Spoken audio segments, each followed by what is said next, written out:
السلام علیکم ورحمۃ اللہ وبرکاتہ۔ میرے بھائیوں بہنوں، اسلام ایک بہت ہی خوبصورت مذہب ہے، لیکن افسوس اور غم اس بات کا ہے کہ ہم اسلام کی خوبصورتی سے بہت ناواقف ہیں، جس کی وجہ سے مسلمان خود اسلام سے بیزار ہے، شریعت سے بیزار ہے اور شریعت کے احکامات سے بیزار ہے۔ کیوں کہ اس کو اس کی خوبصورتی اور حقانیت کا علم نہیں ہے۔ میں ایک واقعہ آپ کے سامنے پیش کر رہا ہوں، غور سے سنیں۔ حضرت عمر بن عبدالعزیز رحمۃ اللہ علیہ کو کون نہیں جانتا؟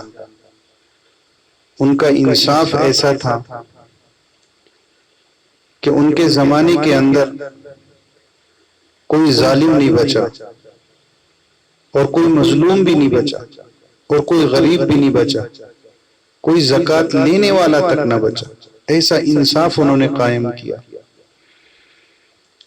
انہی کے زمانے کا واقعہ مشہور ہے کہ بھیڑیے اور بکریاں ایک ساتھ چرا کرتے تھے اور پانی پیتے تھے۔ یہ انصاف کا اثر تھا۔ انہی کی حکومت کے اندر ایک عجیب واقعہ پیش آیا کہ اسلامی فوج جب سمرقند پہنچی تو انہوں نے حملہ کر دیا۔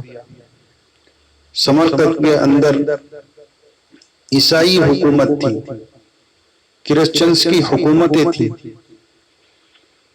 اسلام کے دشمن تھے وہ۔ مسلمان فوجوں نے حملہ کیا اور پورے سمرقند پر قابض ہو گئے۔ پادری بہت عقل مند تھا، اس نے شریعت کو پڑھا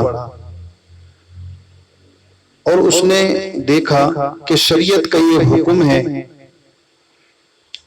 کہ اگر اسلامی فوج کسی شہر پر، کسی ملک پر حملہ کرنا چاہتی ہے اور اسلام پھیلانا چاہتی ہے تو اس کا طریقہ یہ ہے کہ اس شہر والوں کو پہلے اسلام کی دعوت دی جائے گی، اور اگر انہوں نے اسلام قبول نہ کیا تو پھر ان کو جزیہ دینے کا مطالبہ کیا جائے گا، اور اگر انہوں نے یہ بھی نہ کیا تو پھر ان کو جنگ کی دعوت دی جائے گی اور تلوار سے فیصلہ ہوگا کہ یہاں پر اسلامی حکومت ہوگی یا نہ ہوگی۔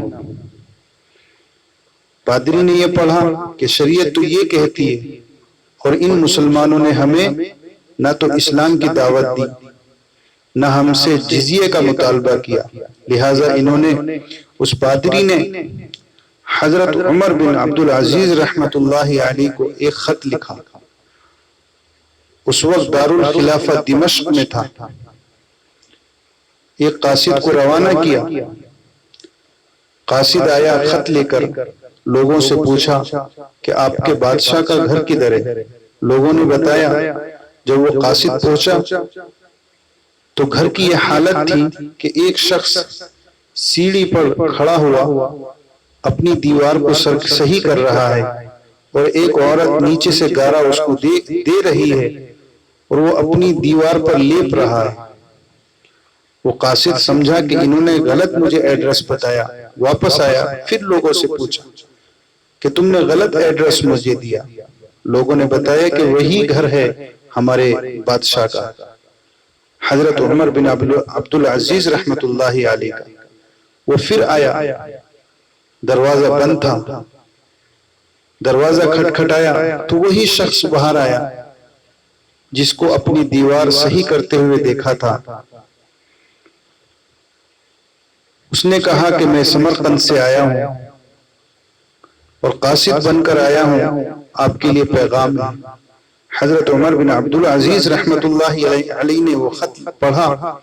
اس میں لکھا تھا، پادری نے لکھا تھا کہ آپ کی فوجوں نے ہمارے اوپر ڈائریکٹ حملہ کر دیا، نہ تو ہمیں اسلام کی قبول کرنے کی دعوت دی اور نہ ہم سے جزیے کا مطالبہ کیا، لہٰذا یہ ہم پر ظلم ہے، ہم آپ سے انصاف کی امید رکھتے ہیں۔ حضرت عمر بن عبدالعزیز رحمۃ اللہ علیہ نے بغیر کسی سے مشورہ کیے اس کے جواب میں لکھا کہ جو سمرقند کے اندر مسلمان بادشاہ تھے، جو اس وقت میں حاکم تھے، قابض ہونے کے بعد ان کو لکھا کہ عدالت قائم کی جائے اور قاضی مقرر کر کے جو یہ پادری صاحب ہیں ان کی درخواست سنی جائے، ان کا کیس سولو کیا جائے۔ لہذا یہ شخص واپس سمرقند گیا اور پادری کو سارا ماجرا سنایا۔ یہ حالت دیکھ کر، یہ سن کر کہ ان کے بادشاہ ایسے سادے مزاج ہیں، وہ حیران بھی ہوا، اور اس وقت جو سمرقند کے بادشاہ تھے ان کے پاس وہ خط لے کر گئے۔ اس حاکم نے فوراً عدالت قائم کی، قاضی صاحب کو بٹھایا فیصلے کے لیے۔ قاضی صاحب نے فرمایا پادری سے کہ بولو آپ کا کیا معاملہ ہے؟ تو ساری تفصیل انہوں نے بتائی کہ یہ ظلم ہم پر ہوا ہے، نہ ہمیں اسلام کی دعوت دی گئی اور نہ ہم سے جزیے کا مطالبہ کیا گیا، ڈائریکٹ ہم پر حملہ کیا گیا، نہ ہمیں سوچنے کا موقع ملا، نہ ہمیں وچار کرنے کا موقع ملا، ہمیں انصاف چاہیے آپ سے۔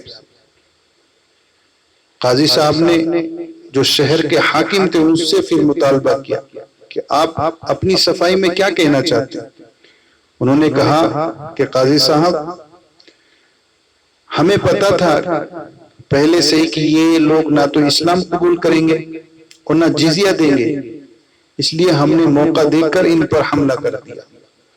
قاضی صاحب نے کہا کہ یہ شریعت کے خلاف معاملہ ہوا ہے، شریعت کے خلاف معاملہ ہوا ہے، لہٰذا میں یہ حکم دیتا ہوں کہ اسی وقت سارے کے سارے مسلمان اور مسلمان فوج سمرقند کو خالی کر دو اور بارڈر سے باہر چلی جاؤ، اس کے بعد میں دوبارہ ان کو اسلام کی دعوت دی جائے گی، اس کے بعد میں کیا ہوگا وہ بات کی بات ہے۔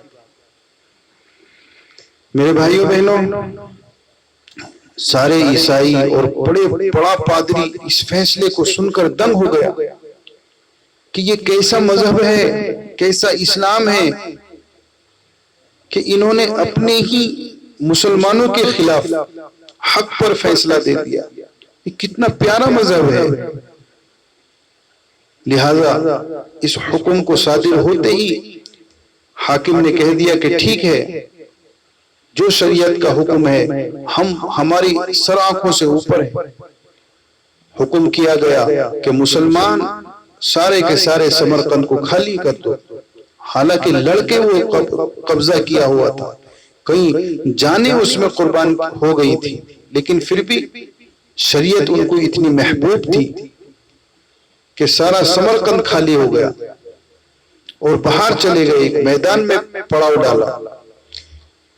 اس خوبصورت فیصلے کو دیکھ کر اور اسلام کی خوبصورتی کو دیکھ کر سارے پادری، سارے عیسائی، کرسچنز حیرت میں پڑ گئے۔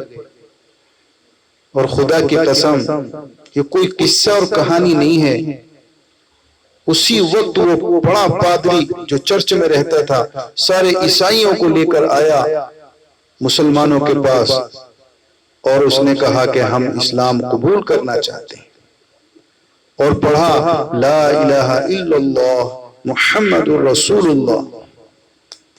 کلمہ پڑھ کر سارے کرسچنز مسلمان ہو گئے، صرف ایک صحیح فیصلے کو دیکھ کر، اور درخواست کی کہ ہماری درخواست ہے کہ آپ ہمارے شہر پر حکومت کریں، ہم آپ کے ماتحت رہ کر زندگی گزارنا چاہتے ہیں اور ہم آپ سے شریعت سیکھنا چاہتے ہیں، ہمیں اسلام قبول ہے۔ میرے بھائیوں بہنوں، یہ کوئی ایسا واقعہ نہیں ہے کہ چھپا ہوا ہو، یہ بہت مشہور واقعہ ہے، تاریخ کی کتابوں میں لکھا ہوا واقعہ ہے۔ اس لیے میں نے آپ کے سامنے پیش کیا کہ آج مسلمانوں کی ایسی حالت ہے کہ انصاف کا نام و نشان نہیں ہے. جو سب سے زیادہ جھوٹ بولتا ہے اس کو عقل مند کہا جاتا ہے، جو سب سے زیادہ دھوکے دیتا ہے اس کو انٹیلیجنٹ کہا جاتا ہے، ہوشیار اور عقل مند کہا جاتا ہے، اور جو سب سے زیادہ غداری کرتا ہے اس کو بڑا آدمی کہتے ہیں. میرے بھائیو بہنوں، ہمارا اسلام یہ ہے، اسلام کی خوبصورتی یہ ہے، اسلام یہ چاہتا ہے کہ ہر کسی پہ انصاف کرو، چاہے تمہیں کتنی بھی پریشانی پہنچ جائے. آج اولاد باپ کے ساتھ انصاف نہیں کرتے، ماں باپ اولاد کے ساتھ انصاف نہیں کرتے، بیوی شوہر کے ساتھ انصاف نہیں کرتی، شوہر بیوی کے ساتھ انصاف نہیں کرتا، پڑوسی اپنے پڑوسی کے ساتھ میں انصاف نہیں کرتا. سب بے انصافی کی زندگی گزار رہے ہیں، جس کی وجہ سے آسمان سے نحوستیں ہی نحوستیں نازل ہو رہی، عذابات اللہ کے ایک کے بعد ایک نازل ہوتا چلا جا رہا ہے. سب ایک دوسرے کو گالیاں دے رہے ہیں، سب ایک دوسرے کو برا سمجھتے ہیں، لیکن اپنی طرف کوئی نظر کرنے کو تیار نہیں ہے، اپنی طرف کوئی نظر کرنے کو تیار نہیں ہے. میرے بھائیو بہنوں، کہنے کو میں بہت کچھ کہہ سکتا ہوں الحمدللہ، لیکن آپ سب سمجھدار ہیں، اس واقعے سے سبق لیں، اس واقعے کو سمجھیں کہ شریعت کیا ہے، اسلام کیا ہے، اور ہم مسلمان اس میں فٹ ہوتے ہیں یا نہیں ہوتے. بس آئینہ تمہارے سامنے ہے. اللہ ہم سب کو عمل کی توفیق عطا فرمائے. السلام علیکم ورحمۃ اللہ وبرکاتہ.